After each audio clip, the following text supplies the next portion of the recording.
Hai teman-teman semua, kembali lagi. Akhirnya kita bertemu lagi. So, ini video konten YouTube yang akhirnya aku buat lagi dan semoga teman-teman gak merasa kalau akun YouTube aku ini mati ya. Makanya ini aku bikin konten YouTube biar supaya gak dikira akun mati atau akun bodong. Mungkin teman-teman akan memperhatikan kalau aku lebih sering aktif di akun Instagram dibandingkan di akun YouTube atau di channel aku sendiri. Kenapa begitu? Kenapa? Maksudnya kalau aku bikin konten untuk YouTube, itu artinya konten itu butuh atau pembahasan itu membutuhkan suatu pembahasan yang panjang gitu. Membutuhkan waktu yang lama dibandingkan ketika aku bikin konten di Instagram. Makanya kenapa kalau di Instagram itu lebih sering aktif dibandingkan di akun YouTube. Tapi semoga keduanya bisa memberikan manfaat dan dampak ke teman-teman semua. Amin. Oke, jadi yang mau kita bahas ini apa ya kira-kira? Kita ngobrol santai aja terkait banyak banget teman-teman yang menanyakan perihal how to we can control our emotional. Jadi bagaimana sih caranya agar kita tuh bisa mengontrol emosi kita gitu, mengontrol emosi yang kita miliki. Mungkin ini akan menjadi suatu pembahasan yang panjang, tapi sebelum kita masuk ke dalam solusi dan caranya, kita harus mengetahui bentuk-bentuk daripada emosi itu sendiri. Sadar gak sih ketika kita mendengar kata emosi, ya anggaplah kayak tadi, how to we can control our emotional. Apa sih yang ada di bayangan teman-teman yang ingin kita kontrol? Menurut teman-teman emosi itu seperti apa?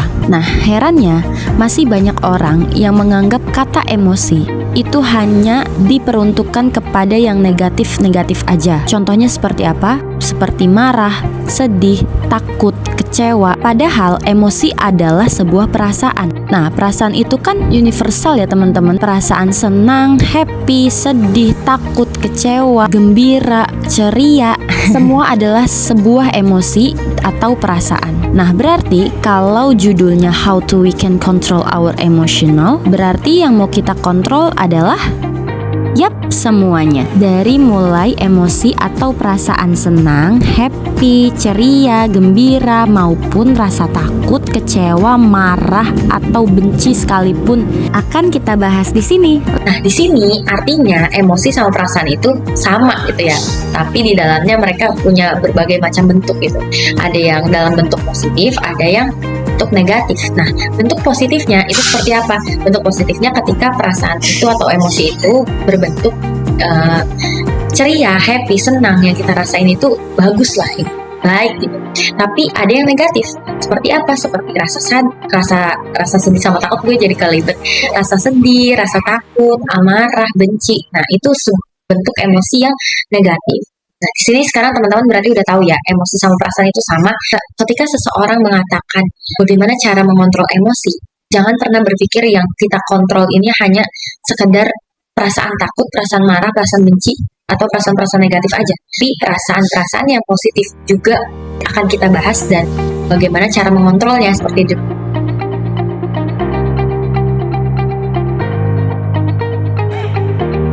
Beberapa hari kemarin aku sempat ngobrol sama seseorang perihal kita tuh bingung kenapa ya manusia itu punya perasaan yang beragam. Perasaannya itu bisa macam-macam gitu loh dalam sehari. Jarang banget untuk ngeliat atau ngerasa kayak seharian full ngerasa bahagia atau sebaliknya seharian full ngerasa sedih atau ngerasa takut.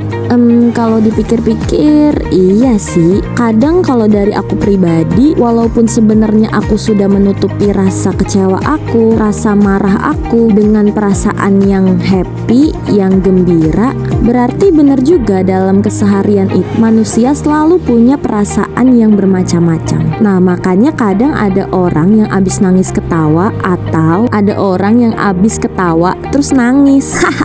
Ternyata selucu itu ya manusia. Nah, uniknya, teman-teman tahu nggak apa faktor penyebab manusia punya perasaan yang beragam?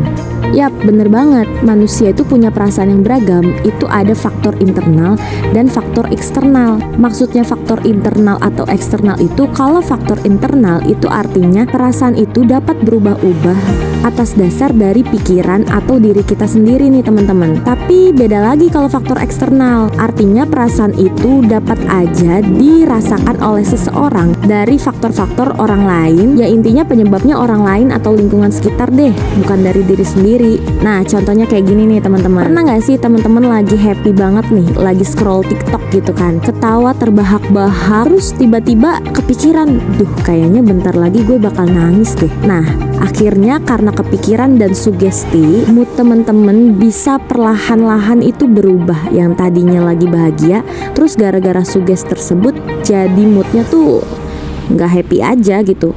Nah, kalau contoh eksternal itu seperti contoh teman-teman di sekolah lagi happy banget nih, pede banget. Tiba-tiba ada yang nyeletuk, ih muka lu kok kusem banget sih, lu tadi kagak mandi ya? Set, nyebelin banget gak sih, bikin mood kita jadi berantakan. Nah, mulai dah tuh perasaannya jadi campur aduk. Nah, disinilah muncul gimana ya caranya kita bisa mengontrol emosi kita yang banyak banget itu.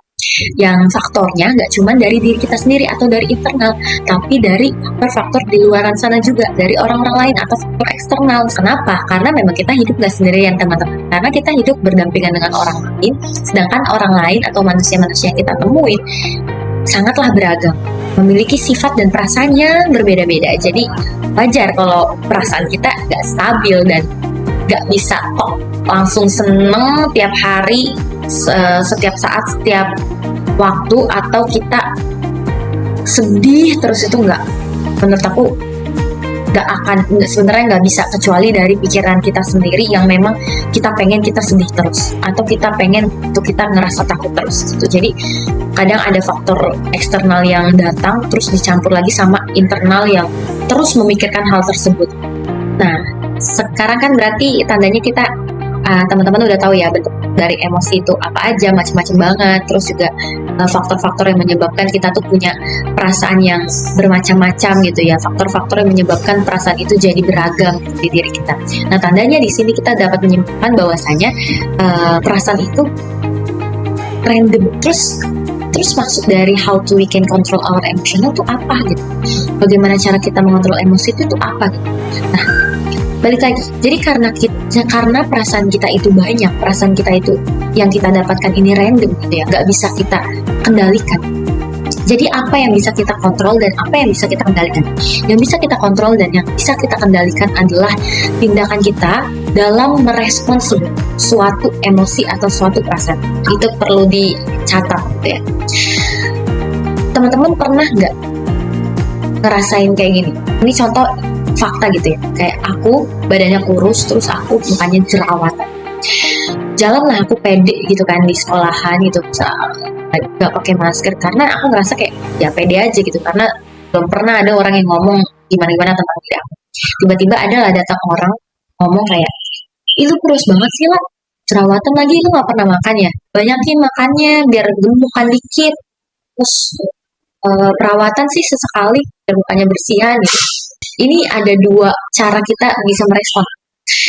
Yang pertama, sebenarnya apa yang mereka katakan itu kan sebuah fakta. Tapi ketika kita tidak bisa mengontrol tindakan dalam merespon suatu perasaan, sesuatu itu bakal menjadi sesuatu yang bikin kita kepikiran, dan akhirnya perasaan itu akan menjadi kayak jadi negatif. Kayak marah, jadi marah kayak, kok lu kayak begitu sih, ngomongnya jadi kasar. Ada orang yang seperti itu. Ada juga orang yang menganggap bahwasanya karena pernyataan yang disampaikan benar dan dia mampu untuk mengontrol sebuah tindakan dalam merespon perasaan, yang dia respon terhadap pernyataan tersebut, tindakannya seperti, oh iya bener ya, emang gue kurus sih, gue juga jarang makan, seharusnya gue banyakin makan biar agak gemukan. Terus juga gue sesekali perawatan biar muka gue biar bersih kayak juga, bener sih, makasih ya atas sarannya. Nah, gitu. Dibandingkan kita harus kayak marah-marah gak jelas, padahal itu memang kenyataan. Itu perasaan kan, sebenarnya perasaan aku sedih gitu, aku dikatain kurus, dikatain jerawatan gitu, tapi gimana itu nyata. Contoh lagi, semisal aku suka banget sama mata pelajaran A gitu. Tapi ketika mata pelajaran itu ulangan terus dibagikan gitu ya, nilai ulangan aku jelek kan. Terus aku marah-marah kayak, kok gue bisa salah sih, kok gue bisa jelek nilainya, gimana sih? Ini nomor satu kok gue bisa nggak teliti. marah nih sama diri sendiri gitu, kayak kesel gitu. Akibatnya nggak ada dampaknya, akibatnya cuma ngebuang tenaga aja, ngebuang apa ya, energi aja gitu loh. Ketika aku nggak bisa mengontrol tindakan dalam merespons sebuah perasaan. Tapi ketika aku bisa mengontrol tindakan dalam respons suatu perasaan, yang aku respon, yang tindakan aku yang akan aku keluarkan, itu akan berbeda dari contoh yang tadi. Oke, aku sedih nih. Sedih banget sebenarnya. Sedih, kesel, marah sama diri sendiri. Tapi tindakan aku yang aku keluarkan, yang aku ekspresikan adalah gak apa-apa kalau kali ini salah. Berarti besok-besok harus lebih teliti lagi, harus bisa lebih baik lagi. Terus aku belajar, terus aku menjadi orang yang lebih teliti lagi. Dibandingkan aku harus marah-marah, yang gak ada gunanya itu. Manusia itu semua tuh punya emosi. Semua orang tuh punya perasaan. Mungkin teman-teman pernah ngeliat juga orang yang kayak dalam kondisi dan situasi apapun, mereka tuh dalam keadaan yang tenang gitu. Sebenarnya mereka lagi dalam keadaan tekanan yang bikin mereka marah, sedih, kesel, gitu. Tapi mereka kelihatan yang ya udah happy aja dan santai aja, udah biasa aja gitu. Gak yang marah sampai teriak-teriak gitu. Bukan berarti mereka nggak punya perasaan atau mereka nggak punya emosi gitu. Bukan, tapi mereka bisa mengontrol tindakan mereka dalam membungkus suatu perasaan. Seperti itu. Jadi perasaan itu beragam, perasaan itu random, datangnya dari mana aja, dari diri sendiri, dari faktor internal atau eksternal. Tapi yang bisa kita kontrol atau yang sesuatu yang bisa kita kontrol pada akhirnya hanyalah tindakan kita dalam respon perasaan tersebut. Apakah ketika kita marah, akhirnya kita bertindak marah dan teriak-teriak karena kita marah agar semua orang tahu bahwa kita tuh lagi marah, membuang-buang tenaga, energi yang kita miliki, ya bukan berarti kita tidak bisa mengekspresikan perasaan kita, itu bukan. Tapi ada kalanya kita dapat mengekspresikan emosi kita dalam kategori yang tidak berlebihan seperti itu. Jadi tidak membuang-buang tenaga juga, dan juga plusnya adalah tidak menyakiti perasaan atau hati orang. Oke, itu aja karena memang yang mau dibahas adalah itu doang gitu kan. Jadi di sini dapat disimpulkan bahwasanya emosi itu beragam, emosi itu banyak, emosi itu random, faktornya tuh bisa internal, bisa eksternal. Cara mengontrol emosi itu mungkin kalau teman-teman ketemu cara mengontrol emosi seperti apa, boleh tulis di kolom komentar dan share ke kita agar kita bisa sama-sama berkembang.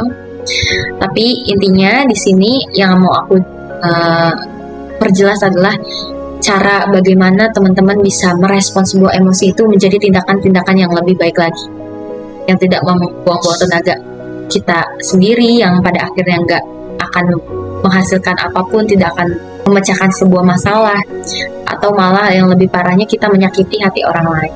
Oke, mungkin segitu aja teman-teman yang bisa aku sampaikan dalam pembahasan ini. Semoga bisa bermanfaat. Aku harap bisa teman-teman setelah menonton video ini, teman-teman bisa mengambil manfaatnya sebanyak-banyaknya apapun itu. Dan mohon maaf atas kurang lebihnya, atau teman-teman yang memiliki pendapat atau pandangan yang berbeda boleh banget untuk tulis di kolom komentar. Aku sangat amat terbuka untuk kritik dan sarannya. Jangan lupa follow Instagram aku @ailaptr, dan jangan lupa subscribe dan like videonya and share ke teman-teman. See you in the next video. Bye bye.